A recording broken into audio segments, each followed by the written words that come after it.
The pet industry, yes. I don't know how they always manage to sneak away from the conversation. Whenever people talk about the demographics, they never talk about the pet industry. But think about it. How many women that are on menopause aren't surrounded by cat piss? I mean, there's even a stereotype of the cat, right? Like the cat lady. Why does she have cats? Well, it's because she's suffering from clinical depression of being lonely. And so instead of trying to find a family, instead of trying to put up with the guy and have children, she gets a cat. Animals used to be useful for humanity. The cat would be outside catching mice. The dog would be outside barking whenever a invader would arrive. However, now they are in the bedroom. The cat is in the bedroom. Women are kissing their dog. This is a replacement. It's not a big reason, but it's a reason nonetheless, and I think it should be mentioned because the pet industry always manages to sneak away from this conversation. The second reason, the child labor laws.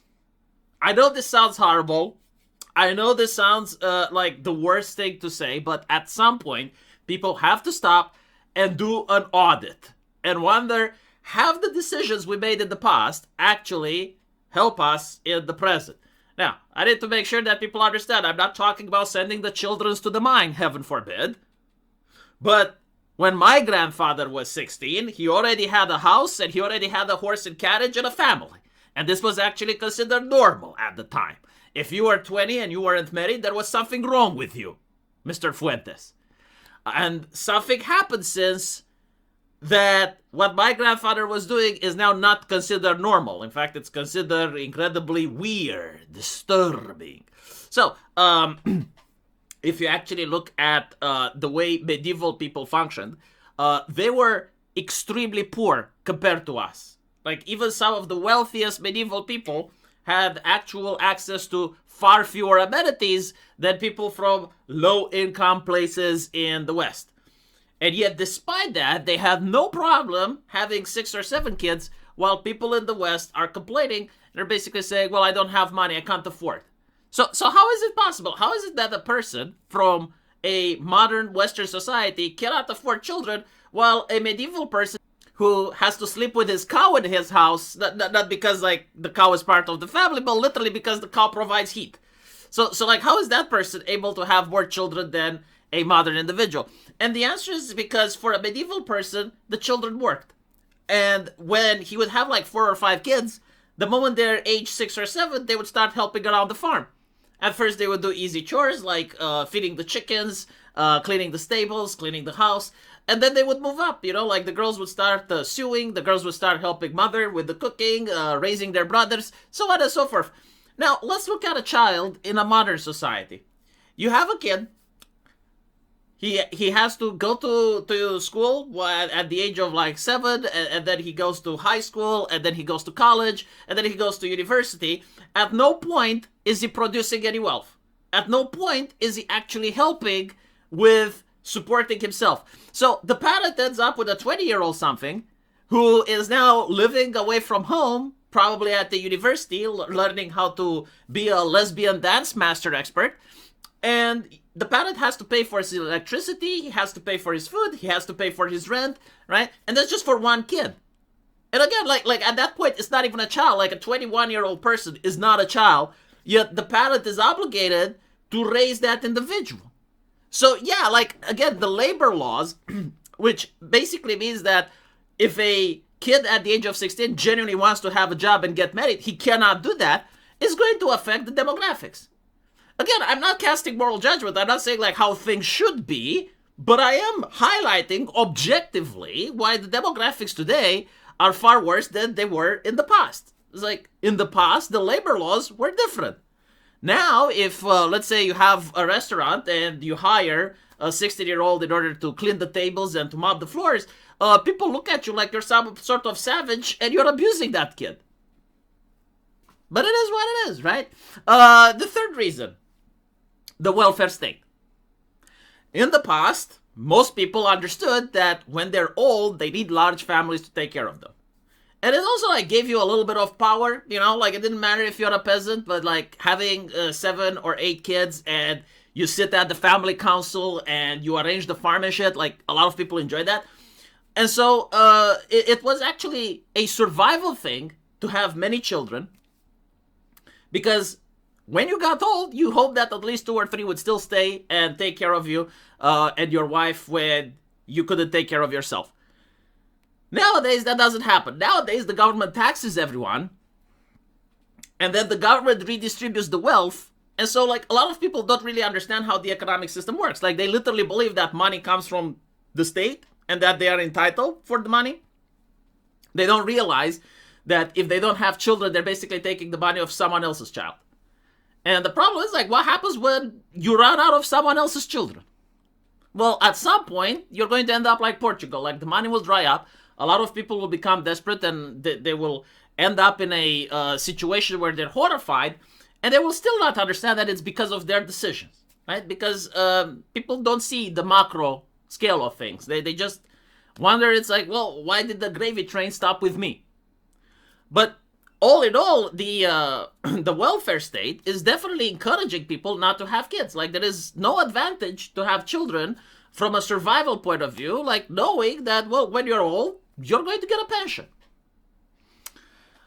Social media. Now, social media is actually the biggest damage to birth rates that humanity has ever conceived. And you can notice this, that even other nations that used to have high birth rates, the moment they're getting social media is the moment that the birth rates just go down.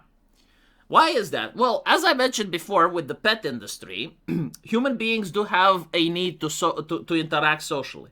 Human beings are like genuinely not meant to live like hermits. But if you think about it, a lot of people nowadays literally live like hermits. Like, they live in their own apartment, alone, and a lot of people enjoy that lifestyle. Why do they enjoy that lifestyle? Well, it's because they have social media, right? It's the illusion that you're still surrounded by a lot of people. And it's true. I mean, a modern person probably speaks with more people per day than even ancient aristocrats got to meet in an entire month.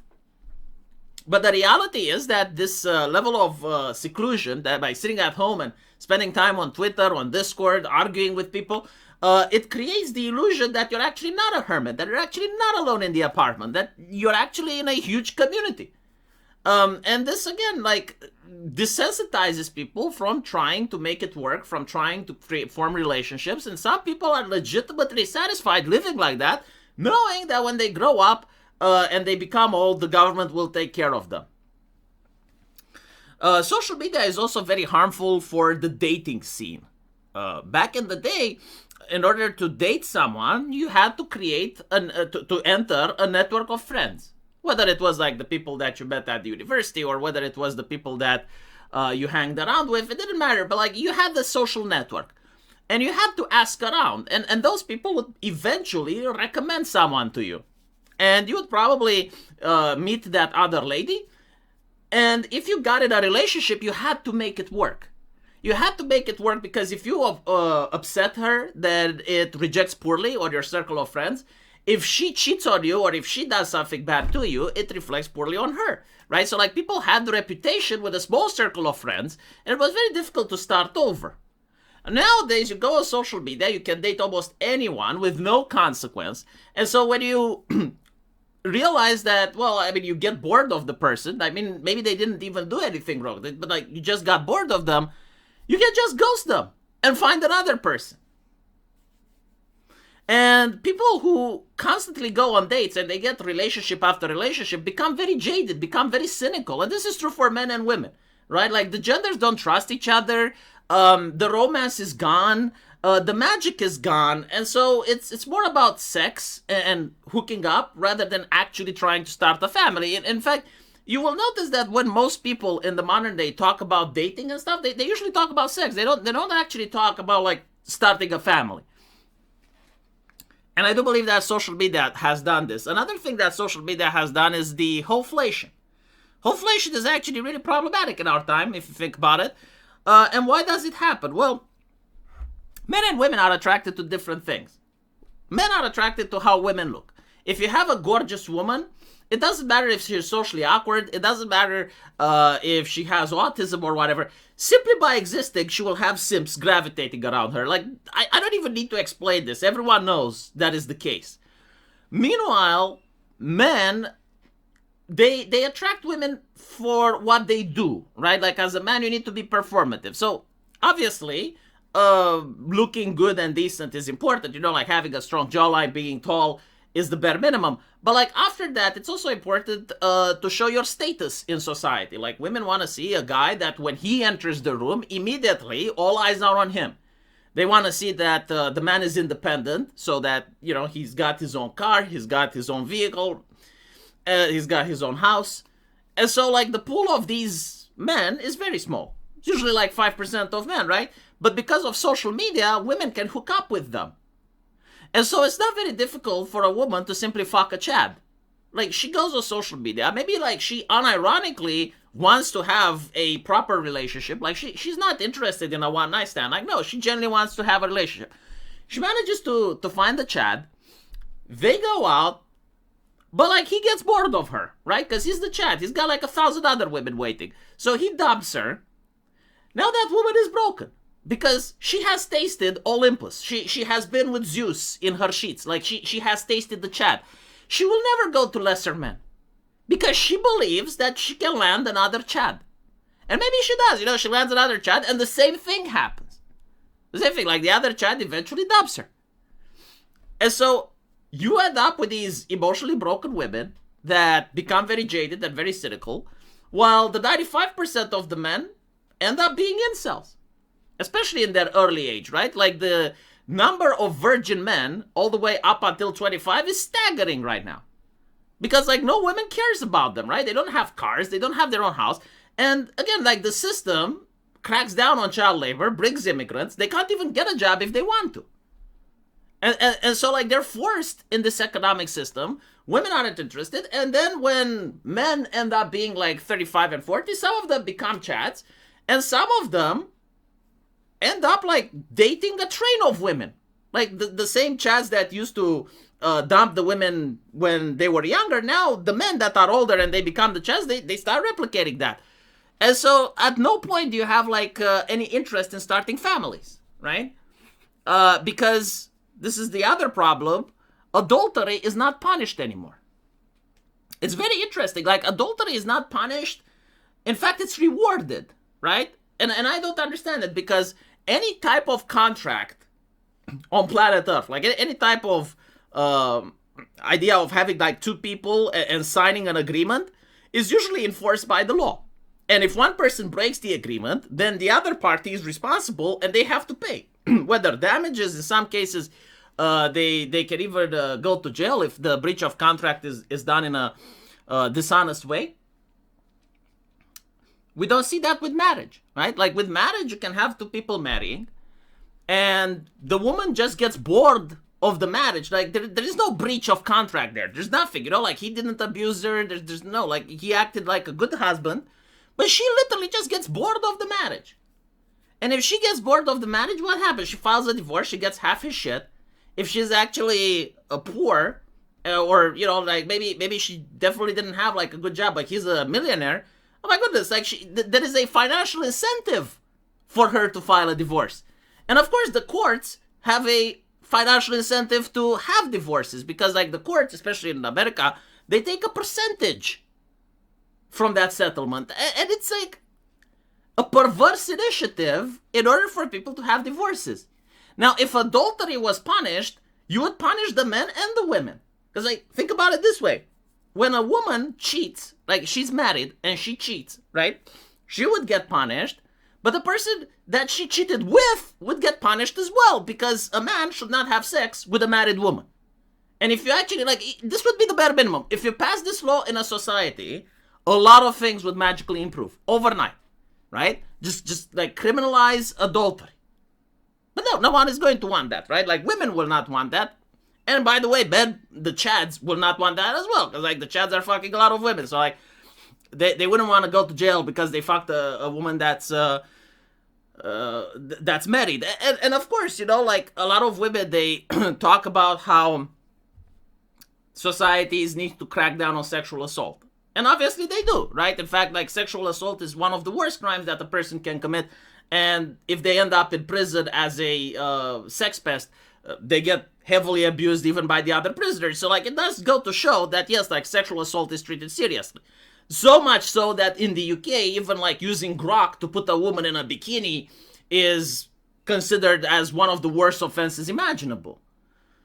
However, while sexual assault, which again, like it's a thing that affects women mostly, is treated with extreme seriousness, a thing that affects only men, and that is when a woman lies about pregnancy and she cocks a man, forces a man to raise someone else's kid, is not considered to be not problematic. But in some cases, like France, the government actually tries to force the man to stay even though it's not his kid. And so a lot of men are just tuning out of the relationships because they notice that the system is against them. And it's not it's not like men that are young, like the incels. That no, like there are some men that actually did get in one marriage. The government fucked them over, and then they are so jaded, they're so black pilled that they spread the misery to other men, and they would never go out in another relationship, even though normally they would have. But again, like all of these put together, yes, are going to affect the birth rates, and you're going to have a massive decline. And of course, the fact that in a modern era, birth control exists, right? Now, birth control obviously is a good thing, right? Like if a family has like 3 kids and they don't want a fourth, what if a family has 4 kids and they don't want a fifth? Sure, right?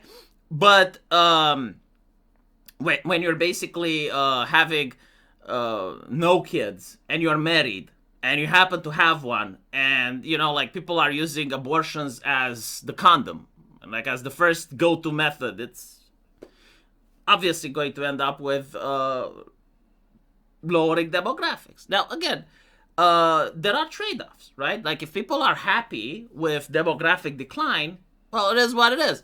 The thing is, like, even the politicians that want immigration are noticing that the seeding nations are now having a lower demographic decline, specifically because of all the things that I've mentioned are now happening in other nations, right? Like nations that didn't afford internet access up until 2020, now they're starting to get social media. They notice, like, the demographics are plummeting.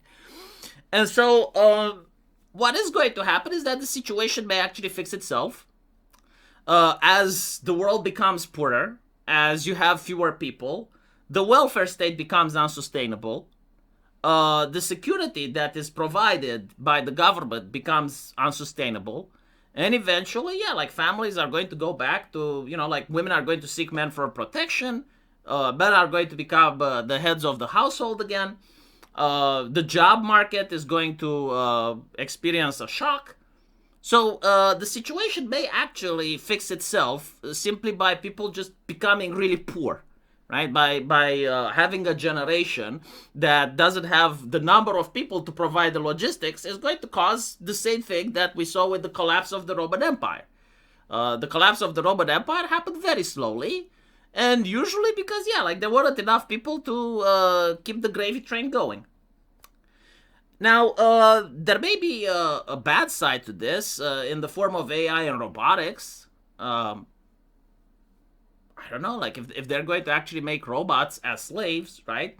And then they're going to replace the lack of humans, well, I mean, it could end up with a smaller population that's being held together by AI and robots. It would have sounded very sci-fi 20 years ago. Now, I don't know. Like, I'm looking at how technology advances, and I generally don't know how 2060 is going to look like. But the other interesting thing in this is that I don't worry about the extinction of the human race. I keep hearing people say this dumb shit. Modern humans existed for 200,000 years on our planet. And when I say modern humans, I mean, like, if you got one from 200,000 years ago and you fuck them, you could have a kid with them, right? So just so you can understand like how old humanity is, I don't think like just demographic decline is going to completely destroy and wipe out the human race. It is definitely going to be another, massive event in history, like the Black Death was, like the collapse of the Roman Empire was. This one is going to be very interesting because the entire world is united, right? Like through logistical chains. Like for the first time in human history, people can go online and talk to a Chinese person from the United States. That never happened before. And so if you were to have like a collapse of globalism, it is quite possible that your great great grandchildren are going to look at us as if we were gods. As if, like people from medieval time, from the year 1100, they looked back at ancient Rome and they were basically believing that the people in their 1100 year were living the apocalypse. Like they thought that as time moves on, things decay, right?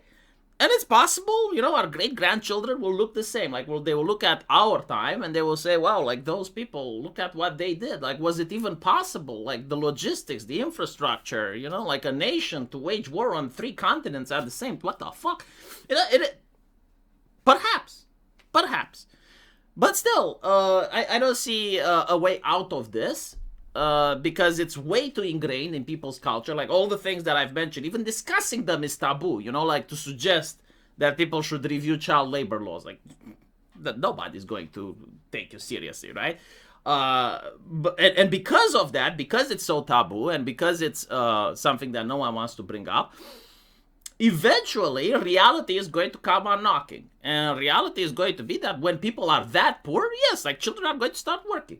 As they did throughout most of human history. Let me know what you guys think. And as usual, I'll see you in the comment section. Take care.